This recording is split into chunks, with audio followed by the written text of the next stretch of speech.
جب نماز کے لیے اذان دی جائے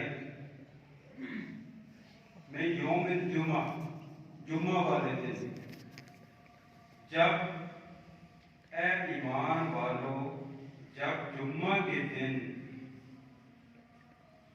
نماز کے لیے اذان دی جائے فاسعوا دوڑ پڑو الی ذکر اللہ کے ذکر کی طرف۔ اے ایماندارو جب جمعہ کے دن نماز کے لیے اذان کہہ دی جائے تو اللہ کے ذکر کی طرف دوڑو۔ سبحان اللہ۔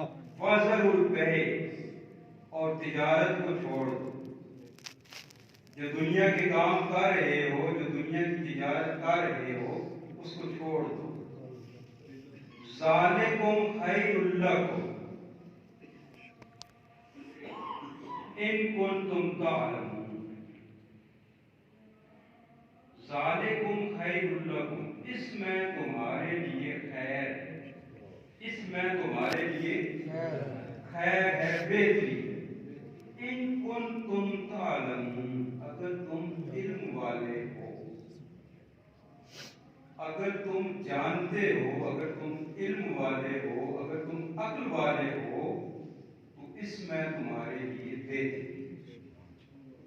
حضرات عزیز وقار اس آیہ شریفہ کو سامنے رکھ کر چند باتیں آپ کے سامنے بیان کرنی ہے۔ سب سے پہلی بات تو یہ ہے کہ جمعہ شریف کو جب مؤذن اذان کہتا ہے تو یہ اللہ کریم کا حکم ہے، آپ لوگوں کو سنا رہا ہوں۔ جب مؤذن اذان دینے والا جب اذان کہتا ہے تو اللہ کریم فرما رہے ہیں کہ پھر دنیا کی تجارت چھوڑ دو، سبحان اللہ، اور نماز کے لیے دوڑو۔ اب دوڑو سے مراد یہ نہیں ہے کہ آپ نے باقی بھاگنا شروع کر دینا، دوڑو سے مراد یہ ہے کہ اپنے سارے معاملات سمیٹ کر جمعے کے لیے تیار ہو کے جامع مسجد میں پہنچ۔ پھر ایک بڑا نفیس نقطہ اللہ کریم نے بیان فرمایا ہے، اور یہ بیان فرمایا ہے ان لوگوں کے لیے جو اصحاب علم ہیں، جو جاننے والے ہیں، اور جانتا وہی ہے جس کے پاس علم ہو، اور علم ہونے کے لیے عقل کا ہونا ضروری ہے۔ عقل ہوگی تو علم آئے گا۔ یعنی یہ حکم اللہ کریم نے بیان فرماتے ہوئے یہ فرما دیا کہ جو علم والے ہیں، جو جاننے والے ہیں، ان کے لیے اس میں خیر ہے، یعنی جو فرمایا جا رہا ہے۔ اب ہم نے دو تین چیزوں کا تجزیہ کرنا ہے۔ سب سے پہلے یہ دیکھیں کہ 5 نمازیں آپ پڑھتے ہیں دن اور رات میں، ہر روز، سبحان اللہ، اور جمعہ المبارک والے دن آپ نے ظہر کی نماز 4 فرض کے بجائے جمعے کے 2 فرض پڑھے۔ سبحان اللہ۔ اچھا، جمعہ کا جو لفظ ہے نا، یہ نکلا ہے اجتماع سے، جماعت سے، اکٹھ سے۔ قبلہ شاہ صاحب کی یہ تفسیر اور حاشیہ میرے سامنے ہے۔ شاہ صاحب فرماتے ہیں کہ اجتماعیت کا مظہر جمعہ ہے۔ اب یہ سارے لوگ اکٹھے ہو گئے نا، اب جو عام دنوں میں نماز نہیں پڑھتے وہ جمعے والے دن ضرور نظر آتے ہیں۔ اللہ ہم سب کو 5 وقت کا نماز دیتا ہے۔ سبحان اللہ۔ اچھا، کچھ جمعے کو بھی نظر نہیں آتے، وہ عیدوں پہ نظر آتے ہیں، اور کچھ سے اللہ کریم نے یہ توفیق بھی دے دی ہے وہ عیدوں پہ بھی نظر نہیں آتے۔ اب ان کی نماز ہوتی ہے جب ان کو چارپائی پہ ڈال کے نبی دعوت صاحب چند اور لوگوں کے ساتھ قبرستان لے کے جاتے ہیں اور وہاں پہ ان کی نماز ادا کی جاتی ہے۔ تو اللہ کریم نے یہ جو ہمیں زندگی عنایت فرمائی، یہ ہمارے لیے دنیا ایک آزمائش گاہ ہے، ایک امتحانی سینٹر ہے یہ ہمارے لیے، اور بڑی حیرانگی کی بات ہے کہ دنیا کے جتنے امتحان ہیں اس میں ایگزامینر، ممتحن، امتحان لینے والا، وہ جب آپ امتحان دینے کے لیے امتحانی کمرے میں جاتے ہیں تو آپ کو پرچہ دیتا ہے۔ یہاں پہ کیا ہے کہ پرچہ پہلے ہی آؤٹ کر دیا گیا ہے، اب پھر بھی جو پاس نہ ہو تو قرآن پاک نے فرمایا ہے کہ ذالکم خیر لکم ان کنتم تعلمون، جو علم والے، جن کو پتہ ہے کہ خالق نے 5 نمازیں فرض فرمائی، یہ پڑھنی ہے، رمضان کے روزے مالک نے فرض فرمائے ہیں یہ رکھنے ہیں، اگر اس نے استطاعت دی ہے تو زندگی میں ایک حج کرنا بھی فرض ہے اور یہ کرنا ہے۔ تو یہ جو ہوئے علم والے جو اس کی باتیں سن کے ان کے اوپر عمل پیرا ہوتے ہیں، اور جو عمل پیرا نہیں ہوتے وہ پھر ان کا حال وہی ہے کہ وہ ان کی نماز پھر پڑھی جائے کہ وہ تو نماز نہیں پڑھی۔ تو حضرات عزیز وقار، جمعۃ المبارک، شاہ صاحب لکھتے ہیں کہ سب سے پہلے جس فرد نے اس دن کا نام جمعہ رکھا، اس سے پہلے اس کو عروبہ کہا جاتا تھا، اس بندے کا نام کعب بن لوئی ہے، کعب بن لوئی، اس نے اس دن کا نام جمعہ رکھا۔ کیوں کہ اس دن ان کے میلے ہوتے تھے، وہ سارے اکٹھے ہوتے تھے، تو اس نے اس کا نام عروبہ کے بجائے جمعہ رکھا۔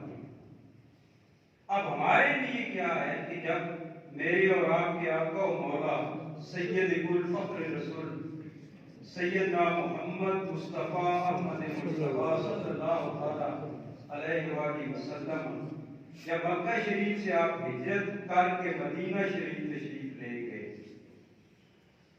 تو سب سے پہلے آپ نے مدینہ شریف سے باہر ایک بستی تھی قباء، اب وہ مدینہ شریف کے اندر ہے، اس وقت وہ مدینہ شریف سے 3 کلومیٹر کے فاصلے پر تھی، اور آقا کریم خود سے لے کر جمعۃ المبارک کے دن تک وہاں تشریف فرما ہوئے، اور جمعہ شریف کو آپ اپنے ہمراہیوں کی ہمراہی میں قباء سے مدینہ شریف تشریف فرما ہوئے، اور رستے میں ایک جگہ پہ پہنچ کے دار بنو سالم، وہاں پہ آپ نے جمعہ ادا فرمایا، اور اب وہاں پہ مسجد جمعہ ہے، جو احباب مدینہ شریف کی زیارت کر کے آئے انہوں نے اس مسجد قباء کی بھی زیارت کی ہوگی اور مسجد جمعہ کی بھی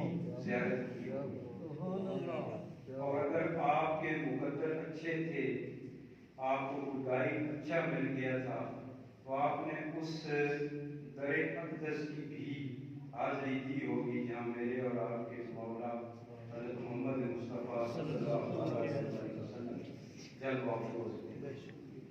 تو حضرات عزیز وقار، وہاں پہ جمعہ فرض ہوا، سرکار کریم صلی اللہ علیہ وسلم نے وہاں پہ جمعہ ادا کیا۔ اب یہ ہے کہ جمعے کا دن آقا کریم صلی اللہ علیہ وسلم نے اس کو سید الایام قرار دیا، یہ تمام دنوں کا سردار ہے۔ اسی دن کو، یہ میں حدیث کا مفہوم بیان کر رہا ہوں، اسی دن کو آقا کریم صلی اللہ علیہ وسلم فرماتے ہیں کہ سیدنا آدم علیہ السلام کی تقریب فرماتے ہیں، پھر اسی جمعہ المبارک کو سیدنا آدم علیہ السلام کو جنت میں بھیجا گیا، اور پھر اسی جمعہ المبارک کو آپ کو دنیا میں بھیجا گیا، اور پھر اسی جمعہ المبارک کو آپ دنیا سے واپس تشریف یعنی آپ کا وصال۔ تو اس کو سید الایام آقا کریم صلی اللہ علیہ وسلم۔ اب جمعہ کی نماز کے فرض ہونے کے لیے کن پہ فرض ہے کن پہ فرض نہیں ہے؟ فرض ہر اس بندے پہ ہے جو شریعت کا مکلف ہے، جو شریعت پہ عمل کرنے والا ہے، اس کو کوئی شرعی عذر نہیں ہے، اس کے لیے جمعے کی نماز فرض ہے۔ دوسرا، ایسا شہر جہاں مقدموں کا فیصلہ کرنے والا حاکم ہو، یہ جمعے کی شرائط ہے، جمعے کی شرائط ہے کہ جمعہ وہاں پہ قائم ہو جس شہر میں فیصلہ کرنے والا حاکم ہو۔ پھر حاکم پھر ظہر کا وقت ہو، خطبہ وقت سے پہلے نہ ہو، اور خطبہ نماز سے پہلے، وقت سے پہلے نہ ہو اور نماز سے پہلے۔ اچھا، امام کے علاوہ 3 آدمی لازم، اور اذن عام ہے کہ وہاں کوئی رکاوٹ نہ ہو، کوئی کسی قسم کی رکاوٹ نہ ہو۔ یہ جمعے کی شرائط ہے۔ اب شاہ صاحب نے یہاں پہ ایک نقطہ بیان فرمایا ہے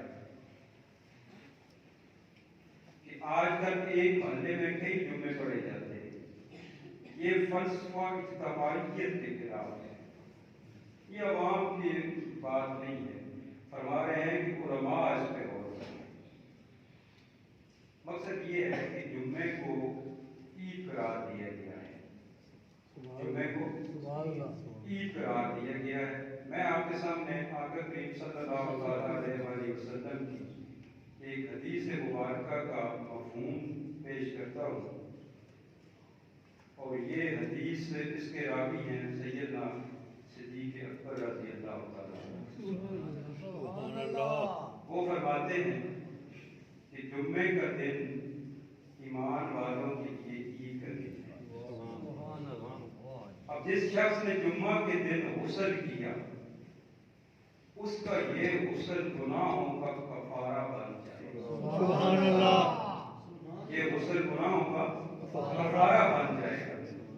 اور جب وہ جمعہ پڑھنے کی غرض سے جامع مسجد کی طرف چلتا ہے، جامع مسجد اس مسجد کو کہتے ہیں جس میں جمعہ ہوتا ہے،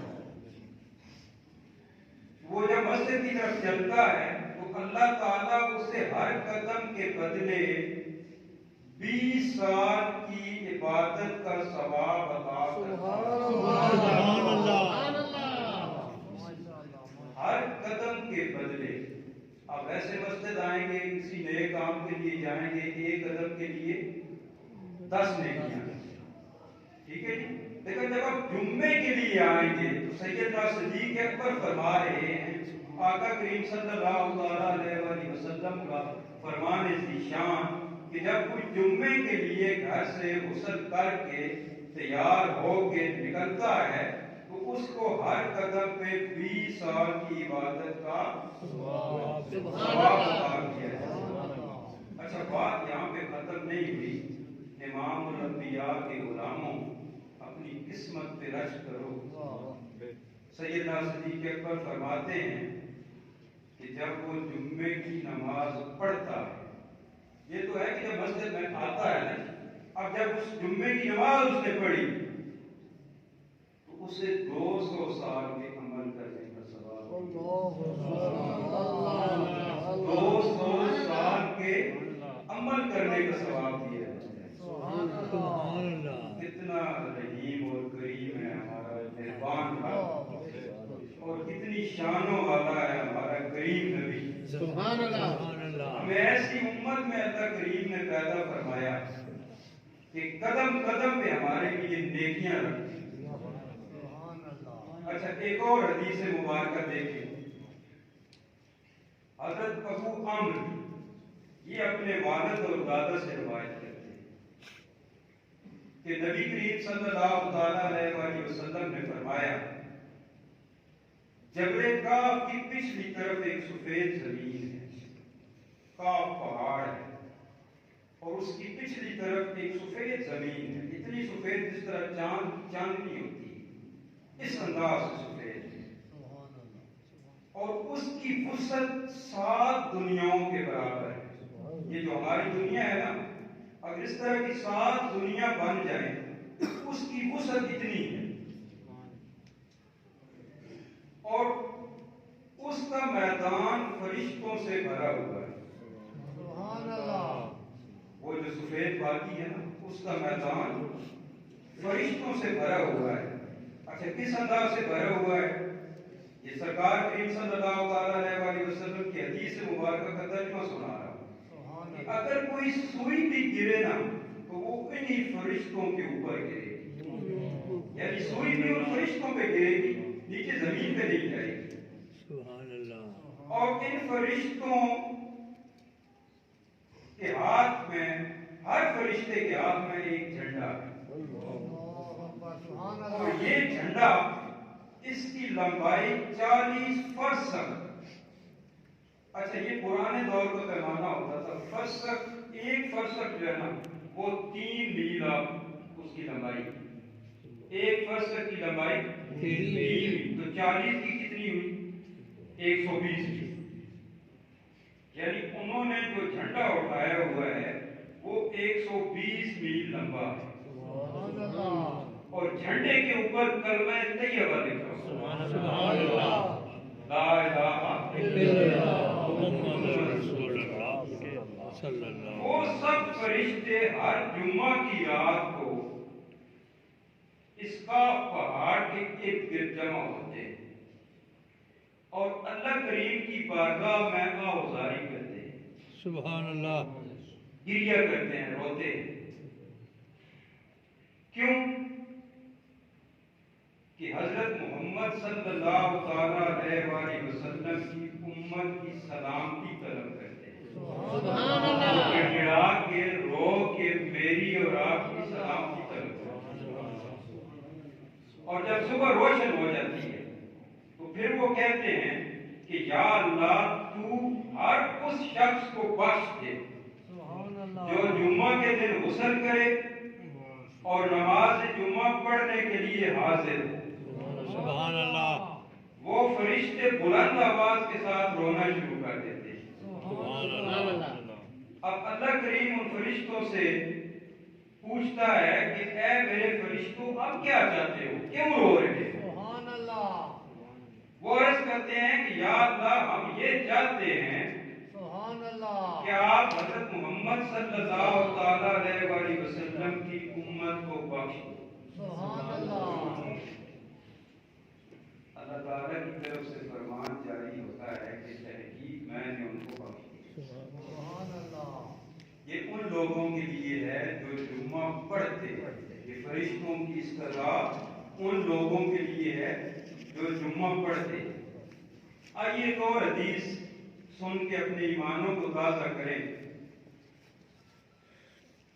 آقا کریم صلی اللہ تعالیٰ علیہ وآلہ وسلم فرماتے ہیں کہ بیت المعمور، بیت المعمور ہمارا جو کعبہ شریف ہے نا، اس کے بالکل اوپر فرشتوں کا کعبہ ہے، بیت المعمور۔ آقا فرماتے ہیں کہ اس کی ایک سائڈ پہ سفید چاندی کا ایک مینار اللہ کریم نے تخلیق کرنا ہے، سبحان اللہ، سفید چاندی کا ایک مینار، اور اس مینار کی لمبائی 500 سال کی مسافت ہے، یعنی 500 سال کی مسافت۔ ادھر تو زندگی اتنی نہیں ہے کہ 500 سال کا اندازہ لگایا جا سکے۔ جب جمعے کا دن ہوتا ہے تو حضرت سیدنا جبریل علیہ السلام اس مینار پر چڑھ کر اذان پڑھتے ہیں۔ سبحان اللہ، مینار بنا ہوا ہے، سیدنا جبریل اس مینار پہ کھڑے ہو کے تو اذان پڑھتے تھے اور حضرت اسرافیل علیہ السلام منبر پر تشریف فرما ہو کر خطبہ پڑھتے تھے اور حضرت میکائیل علیہ السلام فرشتوں کو نماز جمعہ پڑھانے کے لیے امامت کرتے ہیں اور فرشتے سارے مقتدی بنتے ہیں۔ اب جب یہ اللہ کے اولو العزم فرشتے جب نماز سے فارغ ہوتے ہیں تو پھر کیا ہوتا ہے؟ آقا کریم فرماتے ہیں کہ جب یہ نماز سے فارغ ہوتے ہیں تو حضرت جبریل علیہ السلام بارگاہ رب میں عرض کرتے ہیں کہ یا اللہ مجھے اذان پڑھنے سے جو ثواب ملا ہے وہ سارا ثواب میں امت محمدیہ کے ان مؤذنوں کو ہبہ کرتا ہوں جنہوں نے آج جمعے کی اذان دی۔ سبحان اللہ۔ یہ کہتے ہیں سیدنا جبریل علیہ السلام۔ آپ خطبہ کنہوں نے دیا تھا؟ حضرت اسرافیل علیہ السلام نے۔ وہ فرماتے ہیں کہ یا اللہ مجھے خطبہ پڑھنے سے جتنا ثواب ملا ہے میں وہ سارا ثواب امت محمدیہ کے ان خطباء کے حفظ کرتا ہوں جنہوں نے آج جمعے کو خطبہ پڑھا۔ سبحان اللہ۔ اب سیدنا میکائیل علیہ السلام اللہ تعالیٰ کی بارگاہ میں عرض کرتے ہیں کہ یا اللہ میں نے جو امامت کی ہے اس امامت کا ثواب میں امت محمدیہ کے ان اماموں کو ہبہ کرتا ہوں جنہوں نے جمعے کی امامت کرائی ہے۔ سبحان اللہ۔ اور سارے فرشتے بول پڑتے ہیں کہ یا اللہ ہم نے جو جمعے کی نماز پڑھی ہے ہم اس کا ثواب امت محمدیہ کے ان تمام جمعہ پڑھنے والے نمازیوں کو ہبہ کرتے ہیں جنہوں نے آج جمعہ پڑھا۔ سبحان اللہ۔ اب یہ باتیں ہو رہی ہیں فرشتوں کی اور میرا رب جو رحمان اور رحیم ہے جب وہ یہ ساری باتیں سنتا ہے تو کہتا ہے کہ اے میرے فرشتوں تم میرے سامنے اپنی سخاوت کا اظہار کرتے ہو، تم میرے سامنے اپنی سخاوت کا اظہار کرتے ہو، مجھ سے بڑا سخی کون ہوگا؟ سبحان اللہ۔ سبحان اللہ۔ مجھ سے اللہ سے بڑا سخی کوئی ہو سکتا ہے؟ نہیں ہو سکتا۔ اللہ سے بڑا سخی کوئی نہیں۔ اللہ فرماتا ہے کہ تم میرے سامنے اللہ کے فرشتوں میرے سامنے تم اپنی سخاوت کا اظہار کرتے ہو۔ اگر یہی بات ہے تو پھر سنو، جس شخص نے میرے حکم پر عمل کرتے ہوئے اور میرے حبیب کی سنت پر عمل کرتے ہوئے نماز جمعہ ادا کی ہے آج کے دن میں نے ان سب نمازیوں کو بخش جنہوں نے نماز جمعہ ادا کی۔ اچھا یہ ٹاپک ہم انشاءاللہ وقت میں دیکھ رہا ہوں 2 ہو گئے، یہ ہم آگے دیکھیں چلیں ایک حدیث مبارکہ یہ صرف میں اپنے ان بھائیوں کو سنانا چاہتا ہوں جو ایک تو ہمارا ٹاپک ہی یہ تھا کہ جب جمعے کی اذان ہو جائے تو نماز کے لیے اللہ کے ذکر کے لیے دوڑو۔ سبحان اللہ۔ سبحان اللہ۔ دوڑنا اس طرح نہیں کہ باقی بات پڑھنا ہے، دوڑو سے مطلب ہے کہ خوب تیار ہو کے نہا دھو کے خوشبو لگا کے تیل لگا کے اچھے کپڑے پہن کے جس طرح عید سیلیبریٹ کرتے ہیں اس انداز سے آنا ہے، ٹھیک ہے۔ لیکن ان لوگوں کے لیے ان بھائیوں کے لیے جو سستی کا مظاہرہ کرتے ہیں تو آئیے میں آپ کو آقا کریم صلی اللہ تعالیٰ علیہ وسلم کی ایک حدیث مبارکہ سنا کے آج کی بات اسی پہ ختم کرتے ہیں، پھر انشاءاللہ اگلے جمعے سے اسی بات کو آگے جاری رکھیں گے بشرط زندگی۔ آقا کریم صلی اللہ تعالیٰ علیہ وسلم فرماتے ہیں کہ جو شخص پہلی سات میں نماز جمعہ کے لیے آتا ہے یعنی جب جمعے کی اذان ہو جاتی ہے وہ فوراً آ جاتا ہے مسجد میں، اس کے لیے ایک اونٹ صدقہ کرنے کا ثواب پہلی سات میں جو آتا ہے۔ جو دوسری سات میں آتا ہے